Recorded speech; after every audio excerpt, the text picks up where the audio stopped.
Hi there, everybody. My name is Laura, and welcome to the Rider Position Fix-It Show, where we discuss riding topics and share ideas and exercises to help you and your riders. Stay tuned because I know we're going to have some exercises that you are going to love. Today, I'd like to welcome Jenny Paisley and Jay Duke. Jay Duke is a Canadian equestrian team member, Equestrian Canada senior course designer, and host of the Jay Duke Show Monday evenings on the Jumping Instructors Network. And our special guest today is Jenny Paisley. Hi, Jenny. Hi, I'm excited to be here. Thanks for having me.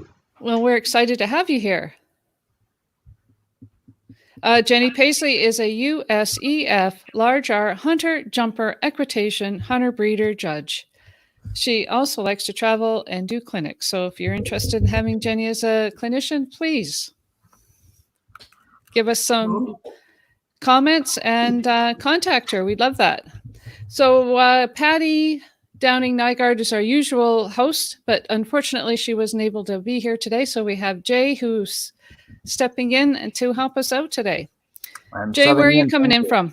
Hey? I'm broadcasting from Edmonton, Alberta, Canada today. Excellent. And where are you coming from, Jenny? I'm coming from Corrales, New Mexico in the Southwest. Oh, wow. New Mexico. Nice. Yep. So we got a broad spectrum of things going on here. So we thought that we would start off with some exercise. Well, not exercises. What did you have for us, Jenny? You wanted to talk about keeping over your leg? Yes, I like developing a nice strong leg position, which helps your body overall. And I do that with, I call it the standing up position. And Okay. you grab a chunk of mane while you're walking around starting out for the day, and you stand straight up. So your shoulders to your hips to your knees to your ankles are in line. And that helps you know your lower leg position very well, because if your leg goes forward, you sit down. If your leg goes back, you fall forward. And you just get strong upper leg to hold you in place. And it just helps you become a very strong rider. So how do you know if your students or rider needs this exercise? I believe everybody needs it a little bit. I do it when we're walking around, just letting the horse warming up, and I just stand up and stretch down through my legs and adjust my position. When I was a child, I did it at the walk, trot, and canter. And when I was really crazy, I could do it without my stirrups, but I'm not that crazy anymore. Is that the picture that you have for us? You want me to show that? One of my students I just asked him for a quick picture so I could show what it is, because it's not the 2-point. In fact, I would like to see his shoulder back over his hip a little more. So you're kind of up over the pommel. It's not a position you would see at a horse show unless you wanted to practice your position. So you kind of wanted something like where that red line is? Yeah, or his hip even up more, kind of up in front. And it's more just to feel how your lower leg relaxes down from your knee into your ankle. And I like the weight go down to the inside of your ankle so that your foot turns out to the 1 o'clock position just a little bit. We have a picture of that too. So I like what you say there, that 1 o'clock position. That's a great way of describing it. So if this was, now you have to remember, some of the people watching here are people who have never read an analog clock. Well, so you would just be it's more true. On the inside of your foot. My son is 21, and I don't know that he's ever read an analog clock. So, Right. But so if this is noon, 1 o'clock would be. Boop. Yeah, your calf can get closer to the horse's side, and your toe would turn out teeny tiny bit, and the weight's down the inside of your foot and your stirrup. So you're almost trying to show someone a little bit of the bottom of your foot, because then for me, from your knee to your ankle, you have a nice position to be on your horse's side when you need it. That's what I find. Yeah, that's a great point. I think, so many people get bored with the flat work, but one thing that you can do to improve your riding and also keep your flat work interesting is do certain exercises in different positions. So go ahead and you can do, say, a simple flat work pattern You can do that, standing up in your stirrups. You can do it in the 2-point. You can do it in a half seat.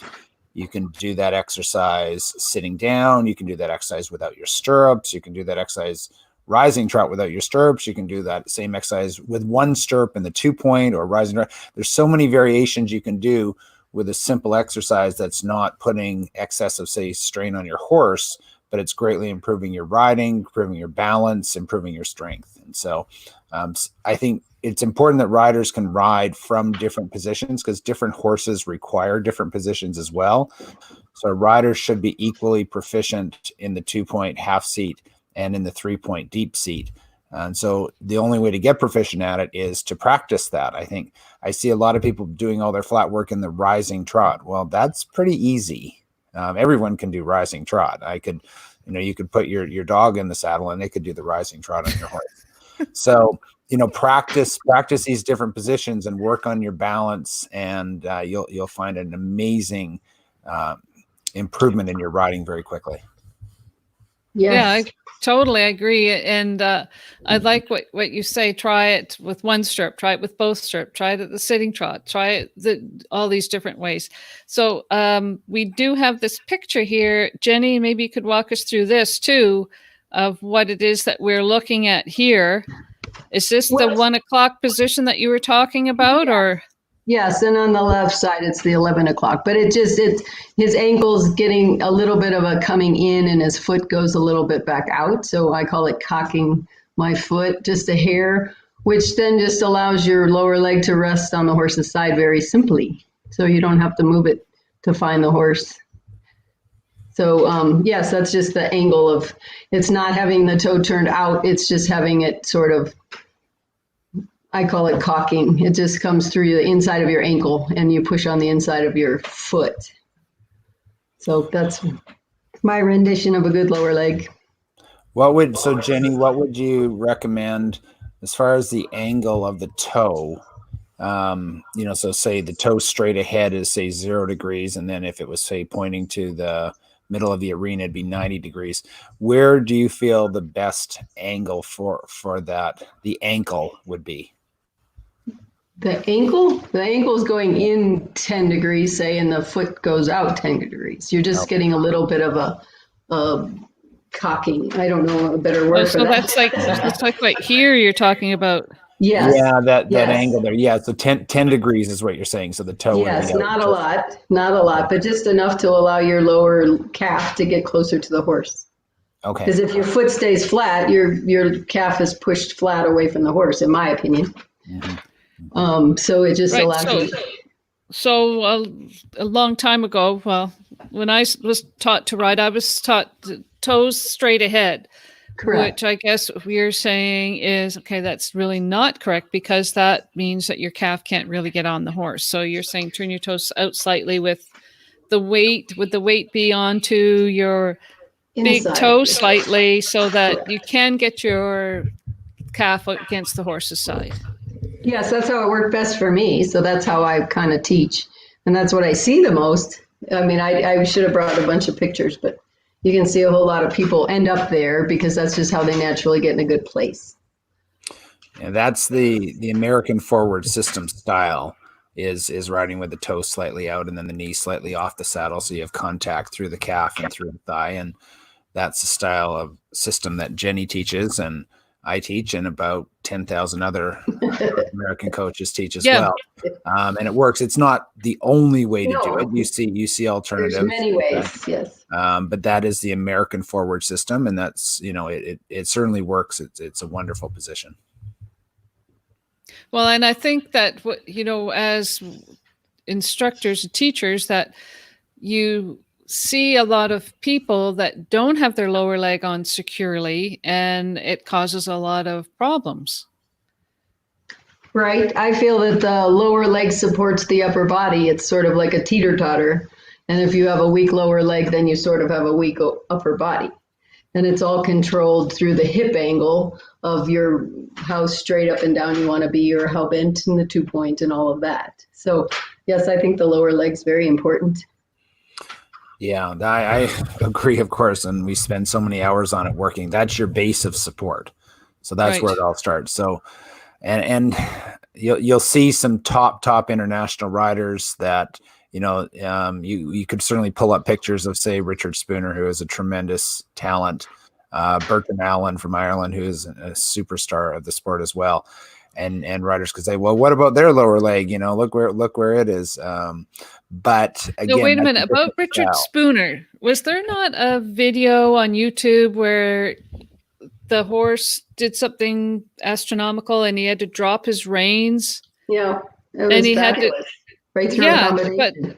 Exactly, but that comes from a solid position, right? Correct. Sorry to interrupt you, Jay. I'm sorry if I interrupted you. No, he was fabulous there, and he kept his leg down and his body tall to help the horse not be in trouble, where if he jumped up his neck, it would have been a huge mess.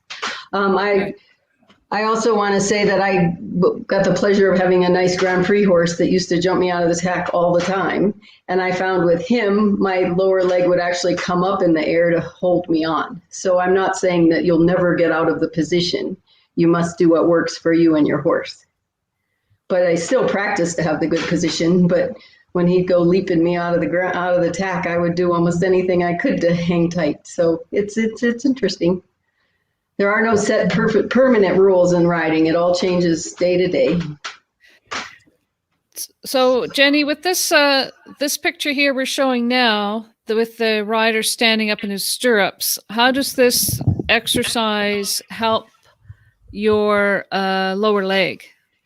How do you use this exercise to help your lower leg, I guess, maybe I should say?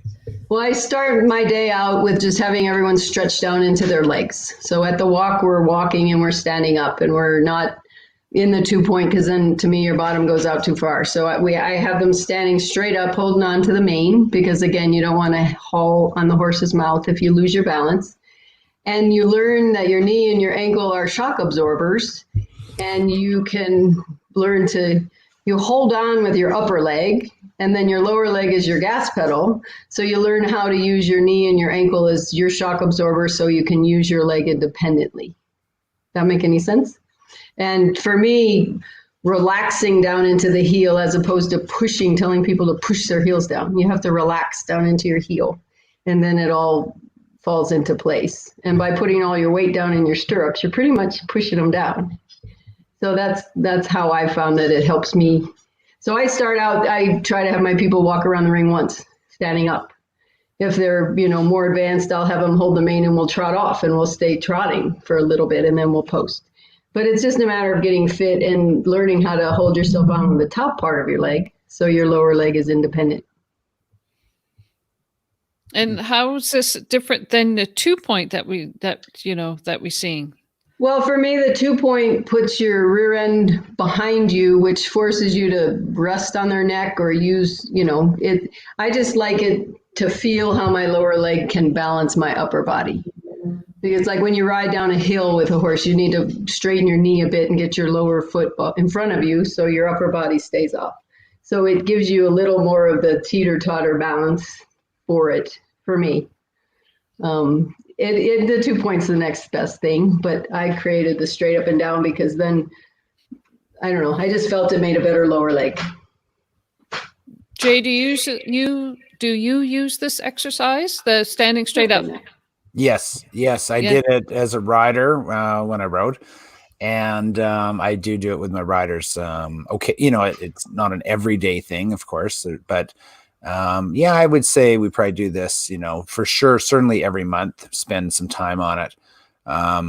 Again, people don't practice it, so it's a great exercise for balance. And then if you get them up there and then say, okay, now have them do a circle. And again, at the walk, this doesn't have to be anything advanced, but you could do it, have them do a circle at the walk, have them, go through a little steering exercise, maybe through some poles or pylons or things like that. So it's anything to do with balance on a horse is a good thing. So whether you're standing up or you're bareback, practice different positions and practice different balance points. It will definitely pay off in the long run for you. I think that steering would be, I'm trying to imagine standing up in your stirrups and asking your riders to steer, do a circle, move through pylons, all those things where it forces you to coordinate and shift your balance and look around. And pat your head and rub your tummy type of things, right? I mean, that's what we're talking Yes. about. An Mhm. independent seat and developing your base of support over your lower leg. Yes, it makes everything get a little more independent. And the more you have muscle memory of how to do it, the less you have to think about it when it's time. So while we're discussing things here, if you have any questions or comments, please put it in the comments. We get those comments live, and if you have questions, we can answer those questions directly right here on the program, or we can ask them if you're watching the replay, ask them as well, because we'll watch that. But if you have questions or comments, please feel free to put it in the comments. We'd love to hear from you, to hear what you think about what's going on here today. Also, remember to give us a thumbs up and share this video with your friends, or if you know anybody who you think should be here, share it with them. We'd love for the information to get around. Now, Jenny, there was something else you wanted to talk about today as well. Did I say that like a Canadian, about? About? No, I like it. Perfect. Not bad. Well, the next most important thing that I love or need for watching riders ride and riding is a good arm or good hand contact to the mouth. And for me, I think people try to keep their hands still by being stiff. And I think the answer to getting it done well is having a relaxed elbow and a relaxed shoulder. And so that's what I call the greasy elbow. So when you post, your arm has to actually straighten and bend. And when you're cantering, your arm moves with the horse's head so that you're not bumping against their mouth. So I'm all about having relaxation in your riding. Sure. So that's great. That's great. I'm sure that we all do. But so at what point in a rider's program do they start to develop that greasy elbow? How can you even teach that feel? That it's kind of a feeling thing of like what you say, you don't bump the horse in the horse's mouth when you're cantering. But how do you develop that? That's a great question. It's great to say, yeah, we want them to be relaxed, but okay. Well, first off, I'll walk up and I'll ask the person to raise their arm, and then I'll let go and their arm will stay up there. And I'll say, no, I really want the arm to just fall back down. It wants to be soft. And then to feel this motion when you're posting is you just let your pinkies touch the neck. And to keep your pinky on the neck, your arm is going to start moving. And that's how you feel how to do that. So those are my ways of teaching that. And then once they feel it and they know it, then they can carry their own hand and not have to touch the neck. But otherwise, they don't realize their hand is going up and down with their body when they're posting. So yeah. So Jay, how do you teach that? Yeah, this is I'd say the biggest error that I see in riding. To me, as a coach, the most important angle on the rider's body is from the elbow to the hand to the bit.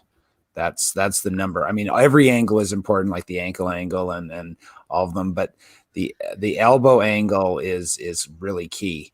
And so how do you teach that? I've found a few different tricks to try to make it happen.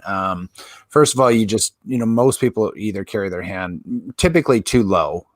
Generally, if they're going to break that line from elbow to hand to bit, the hand's going to be too low. Some people carry it too high. It's probably about 70-30, something like that. So first of all, you just try to make them aware of how important that angle is.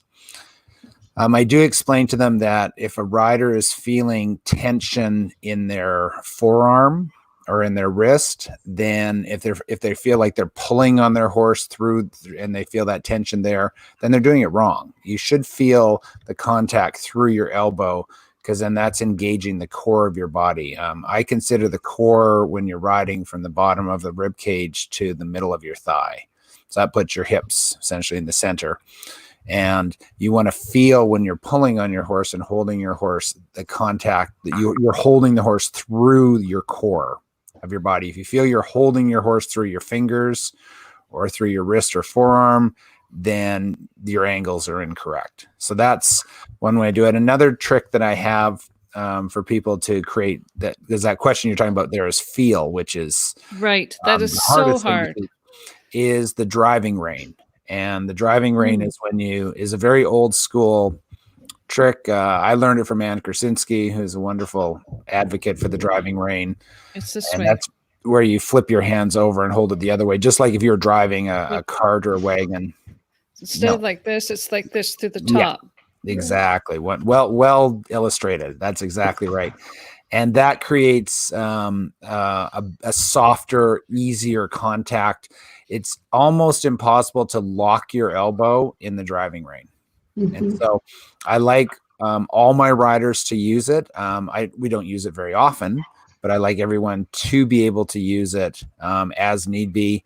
I know I'd be riding, I'd have 10 horses that day and I'd be like, geez, every one of my horses is stiff on the left side. Well, obviously they're not stiff on the left side. That's coming from me. And so if I'd feel that, I would just flip my hands over to driving rein. I'm like, okay, I'm just going to ride in the driving rein for the next couple days and get myself balanced out and supple and get my horses balanced and supple. And so as a result, all of my students can do courses and compete. I've been at Spruce Meadows with amateur students, and they catching their horse in the mouth of the ear. I said, flip your hand, go to the driving rein and stop pulling on your horse's mouth. And they're all comfortable doing that. So I found that to be a very good tool. And just to finish that point, I recommend if you're going to practice driving rein, do it for 30 days. Practice it for 30 days and then go back to normal, because it's not for everyone and certainly not for every horse. But if you do it for that long, then you'll have it for the rest of your life as a tool. I think it's really interesting, Jay, that and Jenny, that something as simple as putting the rein through the top of your hand to ride, as opposed to through where your ring finger is, that can make your hand that much softer. I mean, why is that? Why does that make your hand softer? Because I know it does. And if you do have a rider that doesn't feel or is tense, that's a great, simple tool to use. Well, why do you think that makes it so much simpler? It changes the angle of your wrist. So you can't do puppy paws or cock your wrists or whatever. You're stuck with your wrist going straight, which now makes the elbow have to be the joint that works. So yeah, it's a great tool. I interrupted Jay, sorry. No, I was hoping you would answer that. Yeah. That's exactly right. It makes the angle of the wrist correct, and it creates the correct angle on the elbow as well. So now all of a sudden your angles are correct and you're going to ride with feel and softer.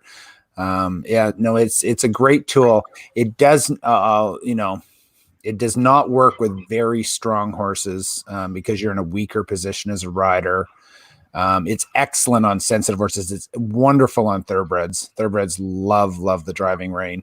And it's a real tool as far as like Anne Krasinski, she rode Grand Prix in it. Ludger Beerbaum won a gold medal on the very sensitive Retina Z in a driving rein. So that's obviously top level. I had a sensitive thoroughbred. I won 3 Grand Prix on that horse. Jenny probably remembers, his name was King David. He was a good thoroughbred. And he had to go in a driving rein, a rubber snaffle in a driving rein, because you had to have that very, very sensitive feel. And so for certain horses and certain riders, it's a great tool. Yeah. Yeah. So I wanted to share this. Oscar says, I feel stiff in my elbow. My instructor tells me to close my eyes to better feel the horse's mouth. That's great. That works. I also enjoy putting my students on a lunge line and making them do all of this stuff with me having control of the horse, so they're safe, because safety's first. And shutting their eyes on the lunge line, and you'll be amazed at how much they feel their animal under them. So yeah, all the practicing and getting the feel of it and just spending time with your horse will make you a better rider. Sarah says, I love watching your live stream. Very good information. Thank you very much, Sarah. Appreciate that. Diane Carney says, Jenny's such a great rider. What's some of the fun showing you did in the Southwest shows? And did the horses you ride resemble the horses of today? What's some of the fun, and did the horses you rode then resemble the horses of today? My great junior hunter was Alias Joe, and he was a thoroughbred, and he was nothing like the horses of today. He was a weirdo, and I worked around his weirdnesses. And luckily, I've learned to train horses better than back then, so I can fix some of the weirdnesses that he never was learned. But I think thoroughbreds are just much more sensitive.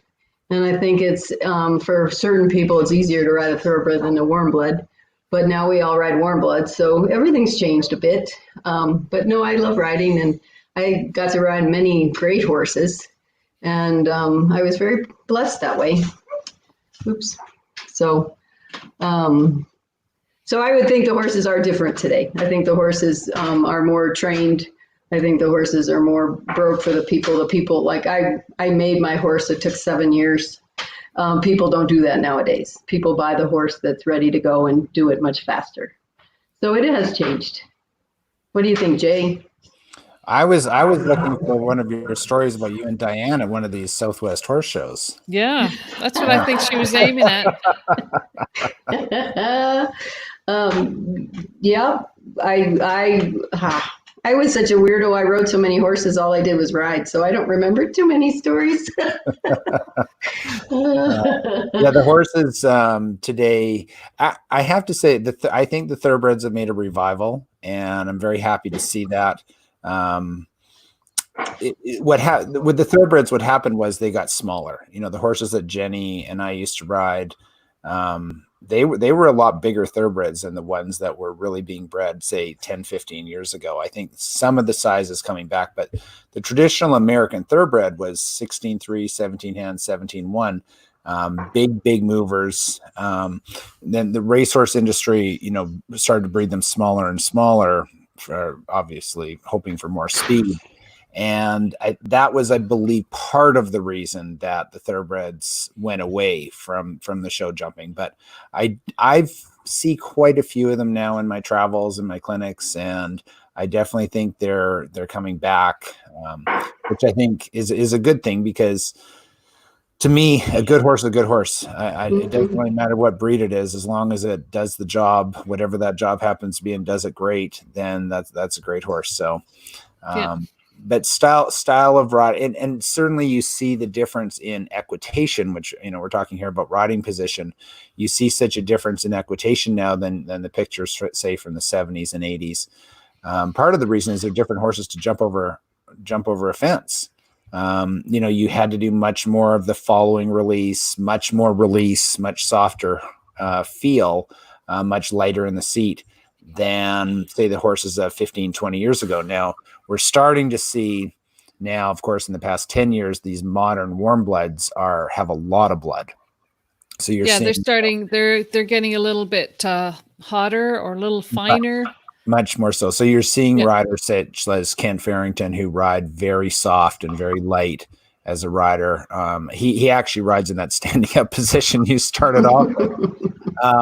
You know, because of that, and it worked, and again, fantastic.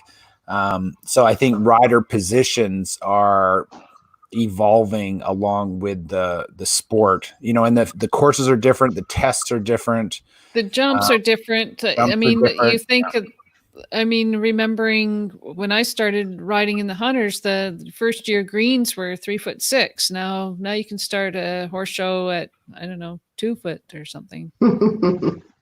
Yeah, they've got many heights now. Exactly. And the equitation horses are so specific that they're like computers. And, you know, back in the era of my young youth, I did my one hunter in all the classes. I mean, he had to be my equitation horse too.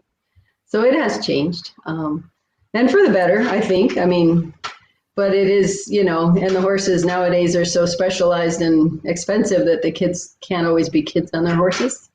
So we got to do that back then. Yeah, so that kind of brings us into our next topic here, being a horseman versus being a rider. What's the difference? Well, I believe a horseman comes and doesn't necessarily have to feed their horse, but they know what it's eating, they know what it does, they know about its turnout, they know about its care. They see it more than the 10 minutes they're riding it every day, and they want to know. You know, I can ask a horseman, what mood is your horse in today? And they'll know, where riders, like, I actually had a child look at me and say, they have moods. So kids, you know, they're not just machines, they're animals. They have good days and bad days. And I enjoy the kids that want to know all of that. So, and adults, I mean, and I think when it's in your blood, you become a horseman, whether you want to or not, because you're doing it so much. So I just think it's better, and the children that don't have their horses or have to go to them and have lessons, they can still study, read books, watch people. I don't think people will watch as much as they should. So there's lots of ways to learn, even if you don't own a horse. So it's all about wanting to learn. Yeah, exactly. So, Jay, do you know people who are riders and not horsemen, or people who are horsemen and not riders? I think if you're a horseman, you're probably a rider, but if you're... It's no, I think those two things are very different. Mostly in America. I think in Europe, there's more horsemen's riders are more the same thing. And I think in Canada more so as well. In the US, there's a difference there, and I understand why it's developed that way. From it, it's just a societal thing. I was going to say it's kind of cultural. If you're in Europe, it's a different horse culture, right? Some people have horses in their backyard, whereas in the US, North America, it's probably not that way.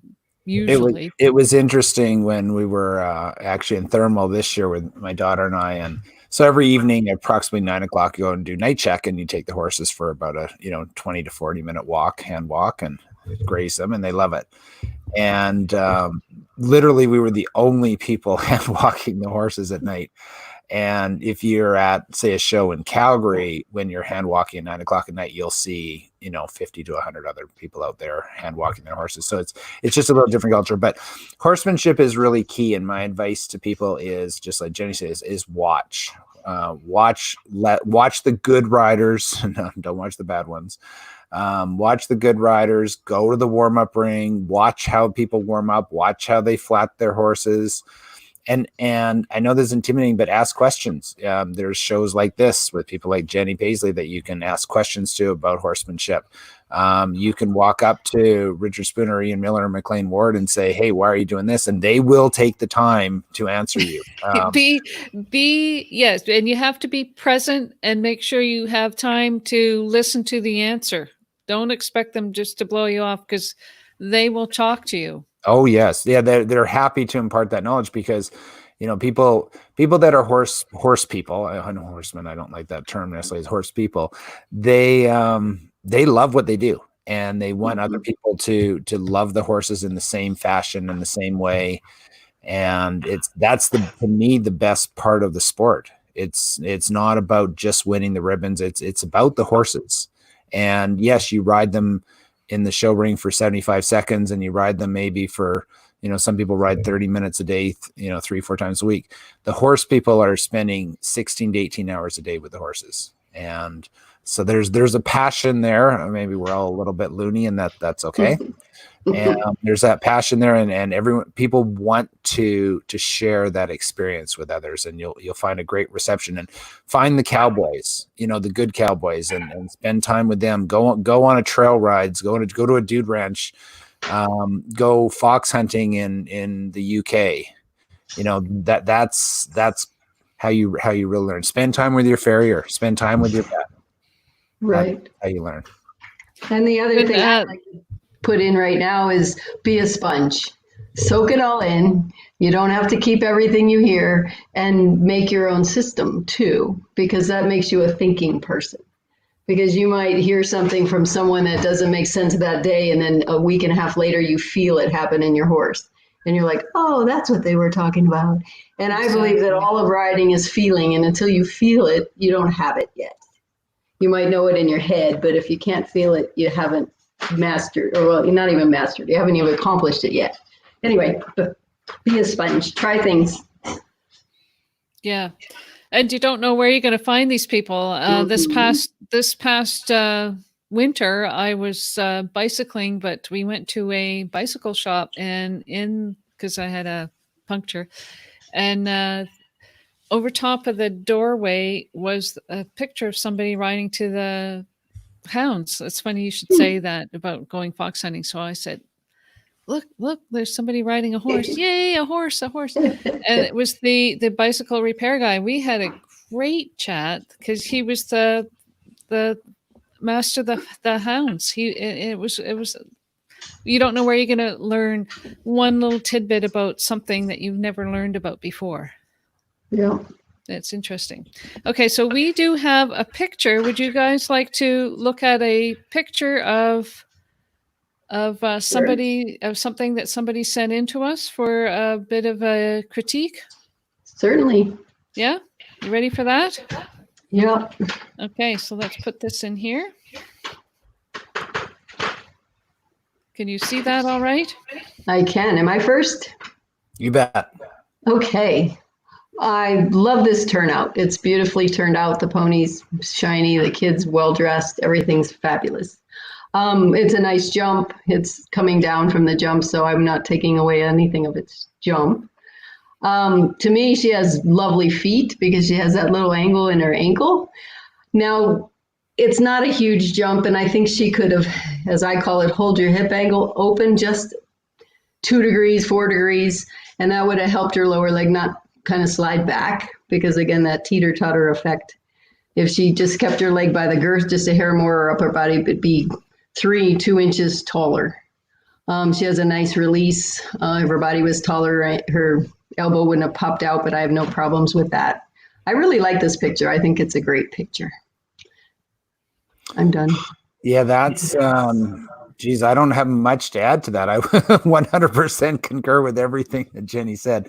It's, the release is lovely. You know, it's that following release that we talked about, the automatic release, sorry, a couple weeks ago on this show. And so that's lovely. She is slightly closed over, but again, the horse is coming down a bit here. So it could be that she's just, you know, looking to stay with the horse into the landing. So that does cause the elbow to pop, and you know, and it causes a slight pivot off of the knee as a result of that. So then the lower leg is slid just a hair back. So, you know, to be picky, yes, the lower leg would be, you know, 2 inches, 5 centimeters more up towards the girth. The shoulder would be that much, just that little bit much taller, and the hip angle would be, say, 5 to 10 degrees more open. But it's a pretty ideal. Again, the North American forward system of riding is very evident here, and she's jumping right in the center of the jump. Her eyes are up. The expression is good on the horse. It's pretty ideal. I think, Jay, I agree with both of you for sure. And I think, Jay, we talked about this in one of the other pictures that we looked at in a previous program, where you say that the front of the rider's leg should be near the back of the girth. That's ideal. Yeah, I know that my leg wasn't always there, but that is the goal. Yes. Yeah, that's the goal. So why do you think this rider's leg has slipped back a little bit? Could it be because she's kind of tipped forward, or is she pinching with her leg, or is it a combination of things? I would say it's a combination of those two things, and it could even be the fact, you know, with it appears she's wearing the joppers, you know, maybe, you know, with the tall boots, when she gets to that stage, that'll hold her there, because certainly when you're just in the joppers, there's not much holding you on, so you're going to tend to pinch a little bit more with your knee as a result of that. But again, I think I'm being pretty picky there. You know, obviously it's a young rider wearing the joppers, and it's technically, I would say it's like a 9 out of 10 position. Looks really good. I was going to ask you, would you give this person a score? How about you, Jenny? What would you give this rider for a score? I agree with Jay. It's really quite lovely in the picture. Again, you can't really score if it's not moving, but yeah, it's a lovely picture. Yeah, so we're giving you a 9 on 10. Very nice. Thank you so much for sending the pictures in. And if you do have a picture that you'd like to send in to get comments from a judge, like Jenny, then please send in your pictures to equestrianslive@gmail.com. We'd love to see them, and we'd love to hear your comments. So if there are people here who are watching, listening, do you have comments regarding this? And if you can see what we're talking about, that it's a lovely photo, but we can see that the rider's leg is slipped back a little bit, and her upper body's a little bit more forward. Like to see, what did you say, Jenny, about her upper body? You had or her hip? Just open her hip angle a bit. which would Open. slow down the coming forward, and it would support her lower leg would support that easier. So I call it opening the hip angle. Opening the hip angle. Yeah, your hip angle controls the latitude of your body, how far forward or how far tall. Yeah. Jenny, what as far as working on your hip angle, and would you have a training tip or an exercise at home that you like to work on with your students to improve that? Well, my standing up thing is a big one I do. And then in a gymnastic, I will ask them to like stand up over jump 1 and bend forward too far over jump 2 and then be perfect over 3, so they can practice just moving and learning how to control their movement and how that affects their lower leg and all that stuff. So it's kind of moving to learn how to be still is my thoughts. And I always discuss opening your hip angle for the downward transition, because that's the same position you'll get the closer you get to the jump. So the horse learns, it's sort of a body break, I call it, so they can read your body language. And so I teach mine to hoe and stop in a position, so that when I'm cantering at a jump, if they're not listening to the reins enough, I can sit up tall and they'll go, oh, she's doing something. I better pay attention. So it's just learning to be independent, again, with your hip angle, as you are with your shoulders and your elbows and everything. So it's kind of like a domino effect, right? If your hip angle isn't strong, then your lower leg's not strong. Or if your lower leg isn't strong and your basic support isn't strong, then your upper body's not going to be there for you. Right. Because if your leg flies backwards, your upper body has no place to go but forward. So it's that same teeter-totter effect. Having control. Oh, right. Teeter-totter from your knee. Right. Okay. So I think you mentioned something when we did look at that photo that you said that, as from a judge's perspective, what your immediate flavor in that leaves in your mouth is, wow, this is great. Yeah, so very pleasant. Pleasant, yeah. So from the judge's box, how important is it to give the judge a perspective like this when you're entering the ring? Well, first opinions are the best, and I notice how pleasant the horse looks, the person's plan on how they start, because not everyone needs to come in and do the same starting. If your horse doesn't, my junior hunter trotted terribly, so I walked in the ring and I cantered, because it was better for me not to show him the trot. It didn't help my score at all. And in fact, I never even went in a hack class with that horse. We just jumped and showed, and I got to the garden 3 times with him, so it worked. But so whatever will present you the best. Like in equitation classes, just because some people sitting trot in, if you do a bad sitting trot, don't sitting trot, post in, show me your best thing. I want to like you. I sit in my judge's box looking for what I want to like about you, not what you are doing wrong unless you show it to me too hard. So I think one thing people think judges are they're trying to find faults, and we're actually rooting for you to get 100, because that makes my day really fun when I see beautiful, beautiful trips. So yes, the turnout, how your horse feels and acts. My hugest pet peeve is honestly sitting there watching people paint feet at the end gate when I could be judging them.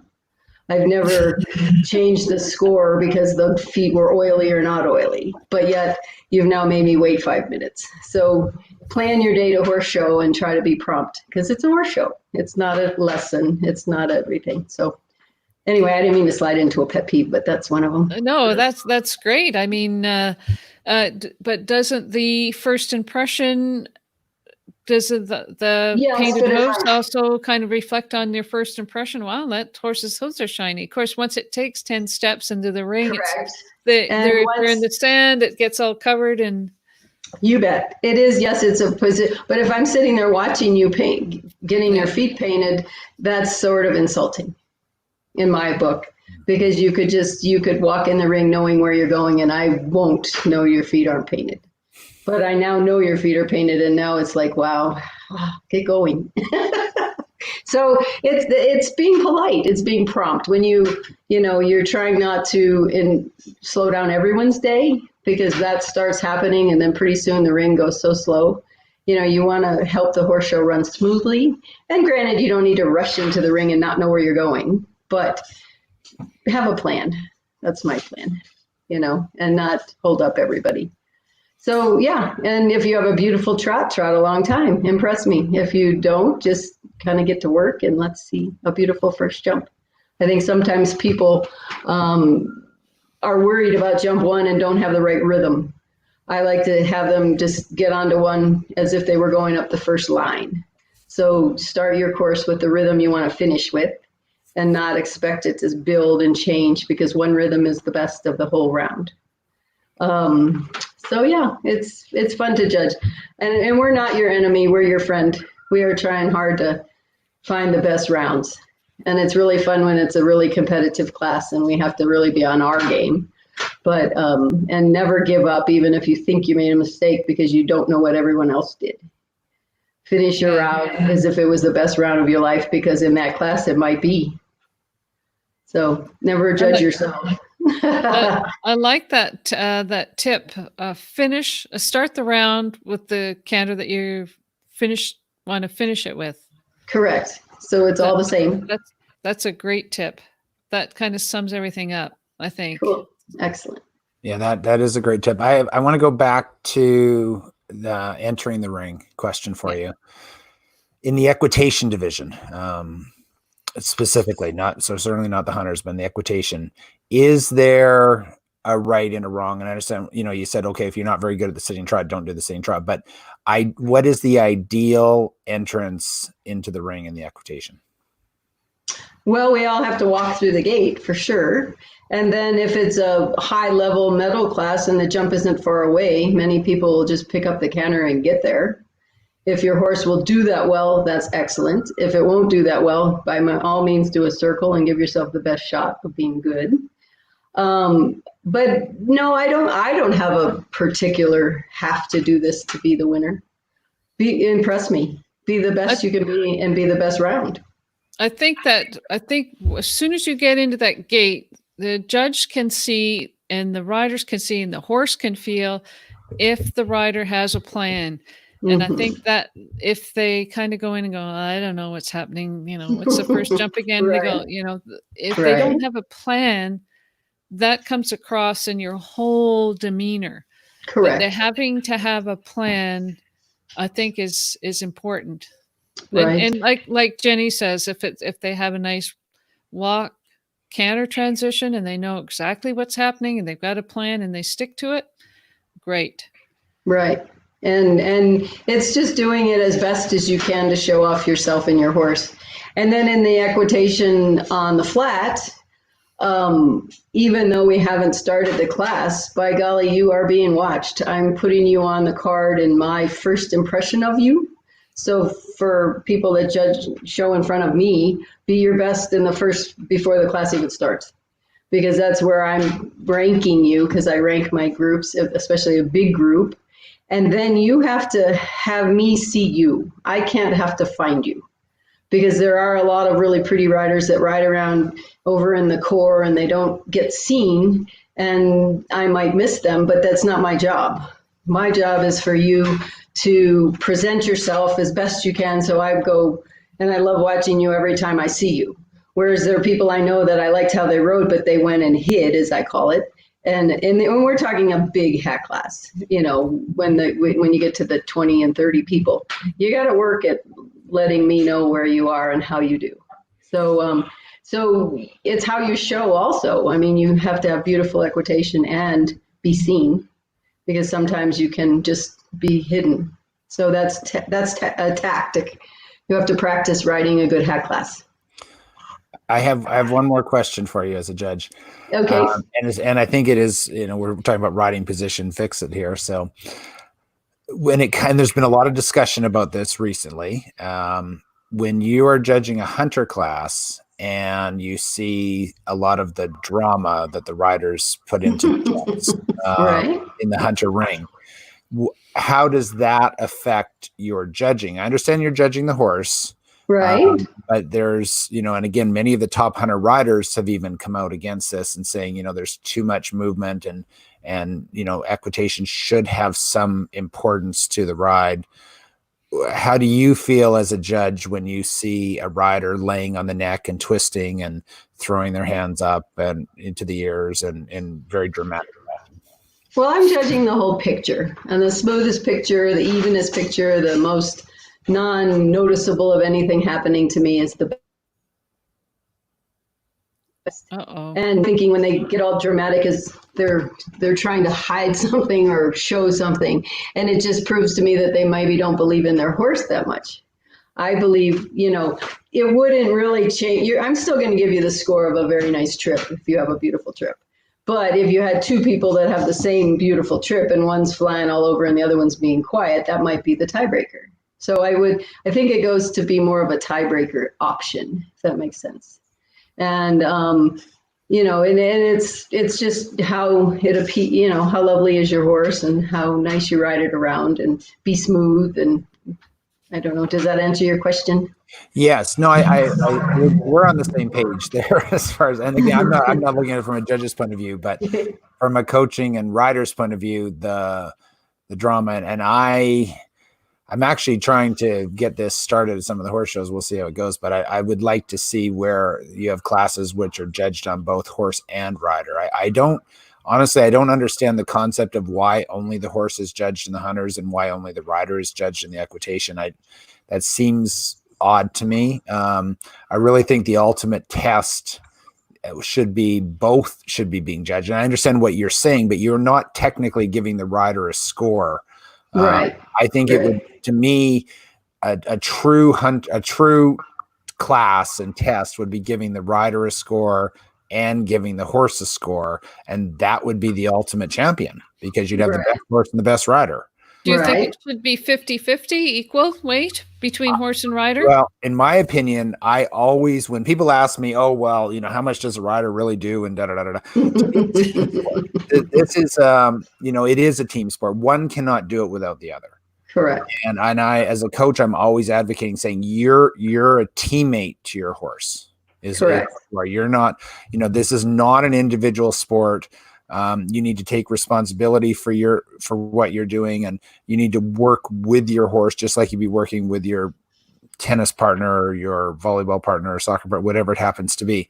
So to me, what I want to see is you'd have the rider judged and you'd have the horse judged, and to me, the best team wins. That's how I look at it, but I don't know how this all developed, but that's Jenny, what are your thoughts, quickly on that? Well, I think that the rider is a big part and the horse is a big part.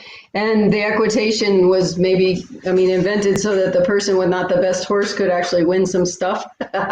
Because again, you judge the rider versus just the horse. But I think if you don't ride well, you're not going to find good distances, and the hunters aren't going to be that great either. So it would be very interesting. I also remember back in California many years ago, they were such big shows. They would have two judges, and one judge the equitation and one judge the hunter on the same course. And they did that just to make the horse show run faster, and the horses didn't have to jump so many rounds. So that's your idea, kind of. How did that go? Well, they pinned two different sets of ribbons, and two different people got, it was usually the winner won both, but often it wasn't. But people came in and they weren't doing any of the fancy schmancy lay up the neck and all that because they were equitating. So you kind of cleaned up the problem right there. But because I think, equitation, you can't have the floppy rein, but a beautiful hunter with a floppy rein to me is gorgeous. So it's two different definitions, and that's, so you kind of have to be careful there. But anyway, it's very interesting. But yeah, I think the pretty rounds are everybody cooperates and everything's pretty. Because the drama and the jumping up the neck sort of just makes you wonder what they're covering up. So excellent. Yeah, that's excellent. So we are getting down to the wire here. Does anybody who's watching here now, if you have any comments or questions, I see there's a comment here from Dot. Suto Graves, thank you for the information on entering the ring and being seen the moment you enter and showing yourself to the judge. Thanks for the comments on the child and Pony. We are working on keeping her body up a tad more over the fence. Pony was a trail horse 9 months ago. Well, they're doing a beautiful job. Yes, and great turnout too with respect to that. Now, Jay, you didn't give me an answer with respect to how you're going to weight the equitation and hunter rounds. 50-50.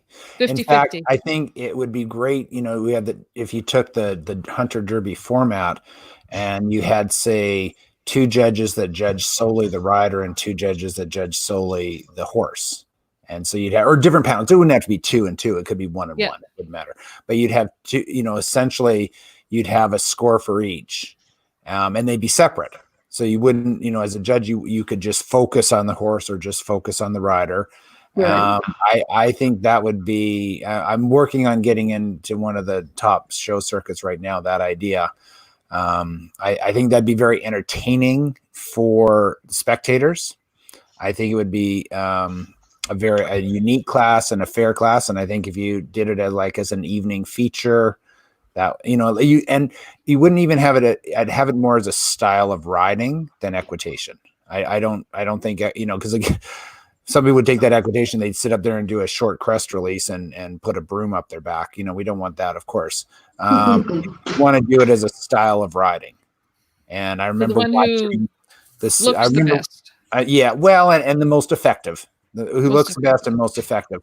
And I remember watching the Europeans when they did the Hunter Challenge in Las Vegas, and they decimated the American hunter riders in the challenge. And the Europeans rode so beautifully on these hunters, which they'd never sat on before, because they did what Jenny just said. They just sat there and were still and were effective. And I think that style of riding would be it'd be an interesting class, and it'd be a good class for coaches to watch, spectators to watch. Right. That would be fun. Okay. So we're going to be winding things up here. Jenny, any more words from you with respect to the hunters and hunter horse shows? My biggest thing is be a forever student. Always work on getting better. And you'll learn things as you go all along and do the best you can and have fun. Have fun. Fun is the most reason we do this, I hope. So, and thank you for having me. Oh, you're very welcome, Jenny. It's been my pleasure. And Jenny's been a lifelong horse lover. And again, she's available for clinics. And we've had so much fun with you today, Jenny. I really appreciate you coming and sharing your knowledge with us. Jay, do you have anything you'd like to add?